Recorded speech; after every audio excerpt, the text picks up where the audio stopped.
नमस्कार बच्चों, आज हम काव्य खंड में अध्याय 7 जो कि एक गज़ल है जिसके कवि हैं दुष्यंत कुमार जी की एक रचना है ये। तो इसका अध्ययन करेंगे।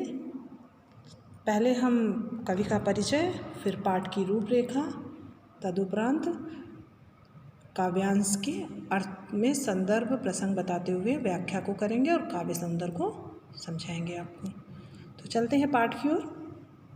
मेरे सीने में नहीं, तेरे सीने में सही हो कहीं भी आग, लेकिन आग जलनी चाहिए साए में धूप।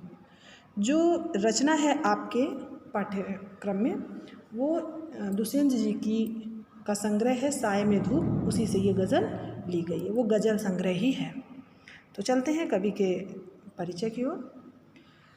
नई कविता के प्रतिनिधि कवि दुष्यंत कुमार का जन्म उत्तर प्रदेश के राजापुर नवादा गांव में सन 1933 में हुआ। इनके पिता का नाम दुष्यंत नारायण था। इलाहाबाद में एमए करने के बाद यहीं से इनका साहित्यिक जीवन प्रारंभ हुआ। यहाँ ये परिमल की गोष्ठियों में भाग लेने के साथ नए पत्ते जैसे महत्वपूर्ण पत्र से जुड़े। जीविकोपार्जन के लिए इन्होंने आकाशवाणी तथा मध्य प्रदेश के राजभाषा विभाग में कार्य किया। दुष्यंत कुमार की लेखन शैली सहज थी। इन्होंने कभी भी साहित्यिक गुणवत्ता से कोई समझौता नहीं किया। इनकी गज़लों में उर्दू एवं तत्सम शब्दों की बाहुल्यता दिखाई देती है। सूर्य का स्वागत, आवाज़ों के घेरे, साए में धूप आदि इनकी मुख्य रचनाएं हैं।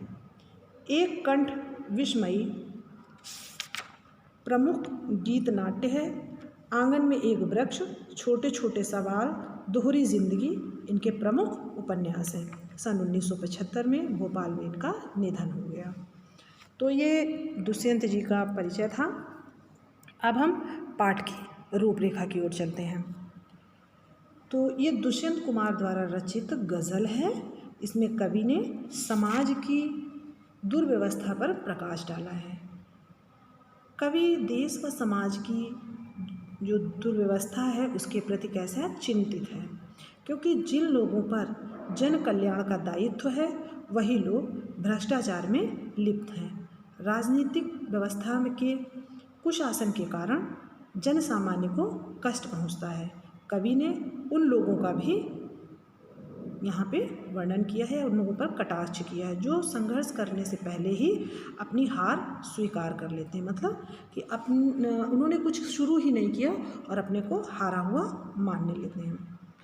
इसलिए कवि को लगता है कि जनता में जागृति लाने हेतु इस तरह की रचनाएं लिखना आवश्यक है। कवि ये बताना चाह रहे हैं कि ऐसी रचनाओं का जरूरी है। कवि कहना चाह रहे हैं कि जो ये समाज है इसमें बहुत बड़ी विडंबना है। लोग कुछ करना नहीं चाहते हैं और अपने को संतुष्ट कहने का प्रयास कर रहे हैं। इसी ओर कवि कह रहा है कि ऐसे लोगों को चेतना भरने की आवश्यकता है। अब चलते हैं हम अपने काव्यखंड की ओर।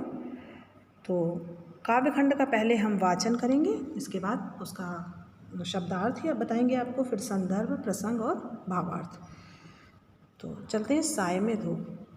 कहाँ तो तय था चरागा हर एक घर के लिए, कहाँ चराग मयसर नहीं शहर के लिए। कहाँ तो तय था चरागा हर एक घर के लिए, कहाँ चराग मयसर नहीं शहर के लिए। यहाँ दरख्तों के साए में धूप लगती है, यहाँ दरख्तों के साए में धूप लगती है। चलो यहाँ से चले और उम्र भर के लिए।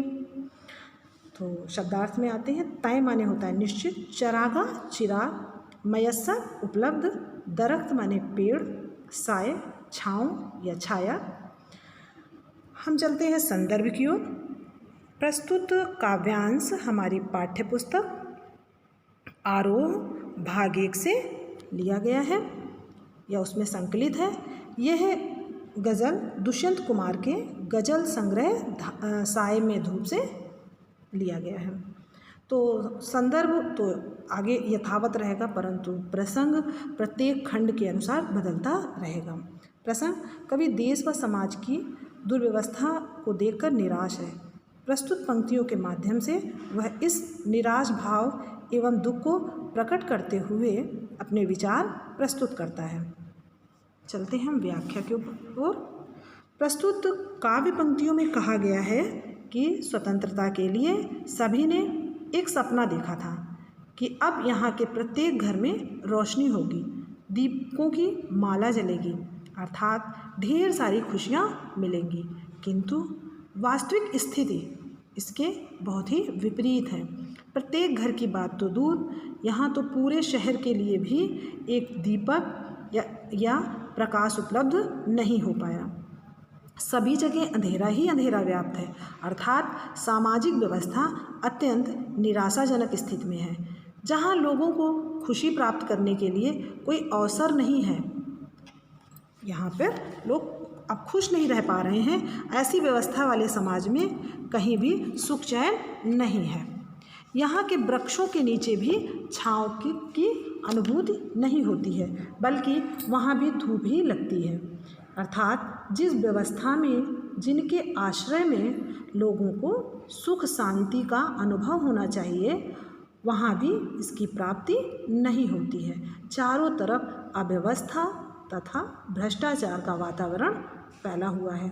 ऐसी स्थिति में यह मन करता है कि इस देश को छोड़कर उम्र भर के लिए, अर्थात हमेशा के लिए कहीं दूर चले जाएं। काव्य सौंदर्य: कवि ने स्वतंत्र भारत के कटु यथार्थ का एकदम प्रामाणिक वर्णन किया है। वह स्वतंत्रता पश्चात की निराशा एवं आम आदमी के दुख को व्यक्त करने का सफल प्रयास करते हैं। चिराग एवं दरख्त क्रमशः आशा एवं सुव्यवस्था के प्रतीक हैं। मयस्सर, चिरागा, दरख्त, साए, उम्र जैसे उर्दू शब्दों का बखूबी प्रयोग किया गया है। कवि की अभिव्यक्ति का ढंग तीखा और धारदार है। इन पंक्तियों में पलायन की अपेक्षा निराशा की भावना ज़्यादा दिखती है। साए में धूप लगती में विरोधाभास अलंकार मौजूद है। भाषा सरल और सहज है। आगे के काव्यांश पे चलते हैं। न हो कमीज तो पेट, पाँव से पेट ढक लेंगे, ये लोग कितने मुनासिब हैं इस सफ़र के लिए।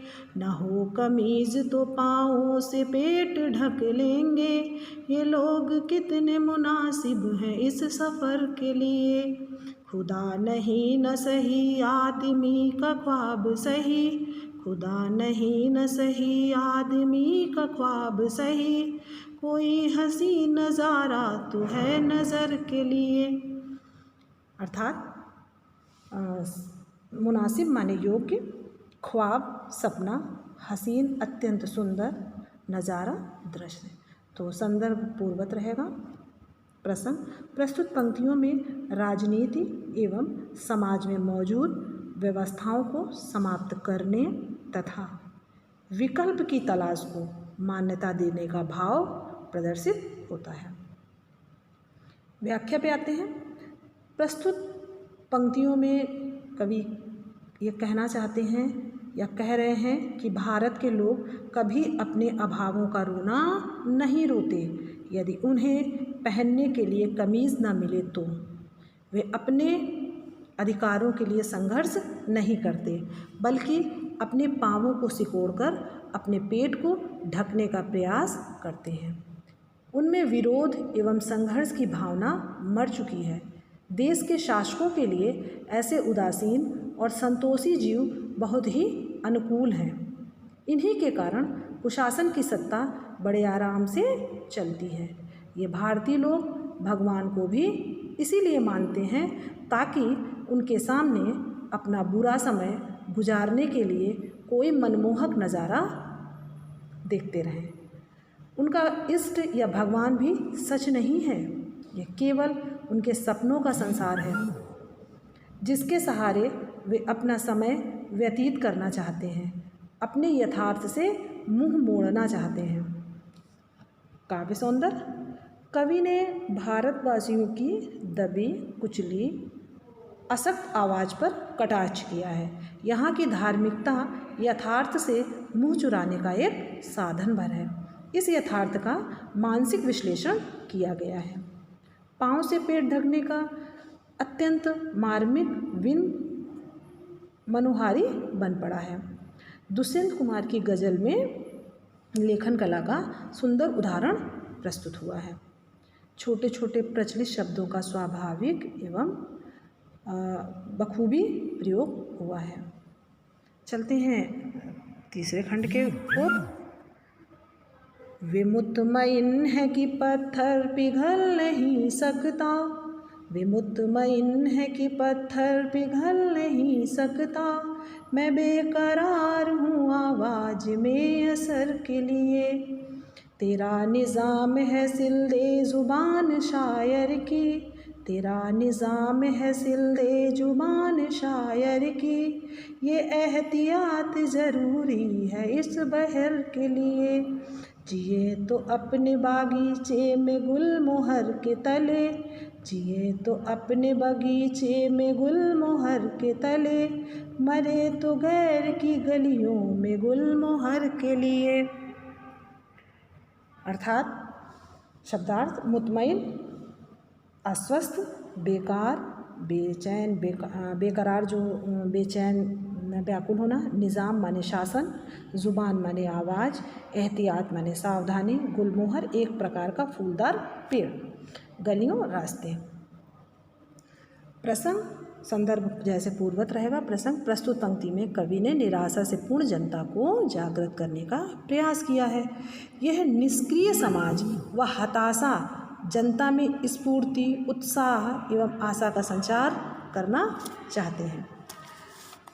प्रस्तुत पंक्तियों में कवि ने ये बताने का प्रयास किया है कि समाज का शोषित पीड़ित वर्ग पूरी तरह यह विश्वास किए बैठा है कि सत्ताधारी लोगों के दिल पत्थर के हैं, उनमें कोई दया, सहानुभूति या संवेदना नहीं है, परंतु कवि का विश्वास है कि आवाज़ में असर हो तो सत्ताधारी पत्थर दिल भी पिघल जाएंगे, इसलिए वह पीड़ितों की आवाज़ में असर डालने की कोशिश कर रहा है। सत्ताधारियों की शासन व्यवस्था अभी तक सुरक्षित रहती है जब तक समाज का प्रबुद्ध वर्ग यानी चिंतक, विचारक, कवि या शायर लोग चुप रहें, यह व्यवस्था के विरुद्ध आवाज़ न उठाएं। शासक वर्ग के लिए यह सावधानी ज़रूरी भी है, परंतु दूसरी ओर हमें भी ज़माने में उचित बदलाव लाने के लिए अपनी आवाज़ को बुलंद करना आवश्यक है। हमारा यही धर्म एवं कर्तव्य भी है कि अगर हम अपने बगीचे में जिएं तो इसी गुलमोहर के नीचे जिएं और गैर की गलियों में मरें तो भी इसी गुलमोहर के लिए ही मरें, अर्थात अपनी इच्छा अनुसार जीवन व्यतीत करें, उस पर किसी भी प्रकार का नियंत्रण ना हो। आशय यह है कि समाज कल्याण ही हमारा धर्म होना चाहिए, हम इसीलिए और इसके ही लिए जिएंगे और इसी में ही मरेंगे। तो ये था आपका भावार्थ। अब हम काव्य सौंदर्य। काव्यांश में कवि का आशावादी दृष्टिकोण व्यक्त हुआ है। वह सामाजिक क्रांति के लिए व्याकुल है। उसे विश्वास है कि जन आंदोलन से हर परिवर्तन संभव है।